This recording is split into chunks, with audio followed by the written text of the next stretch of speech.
Good morning mga kadon pot-pot. Araw ng Martes, tara pasok tayo sa trabaho. Pray muna tayo. Lord, gabayan niyo po ba ako sa aking pagbiyahe, pati na ang aking pamilya. Gabayan niyo rin po ang mga EPA, ang pinsan ko, tita, tito, papa, at mga naparete, at ang mga Pampanga, mga Castro, mga kapatid na asawa ko, at ang mga pinsan nila Manalansan, Garcia. Kaya niyo po sila lahat. Maraming salamat po sa pangalan ni Jesus. Amen. Pati na rin po pala ang mga kapwa ko riders and mga commuters. Gabayan niyo po sila lahat. Maraming salamat po sa pangalan ni Jesus. Dito na tayo sa Connecticut, palabas ng EDSA Gate 5.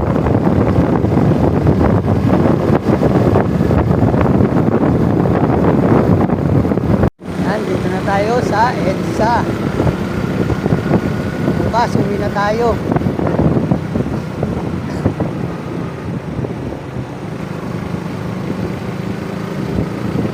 Sana next year meron na tayong sasakyan para makauwi ng Bicol. Pasensya na sila.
Dito na tayo sa Rockwell. Papasok na tayo ng parking. Kaya ganito na lang at vlog. Thank you for watching. God bless. Buhay kayo lahat. More power and success.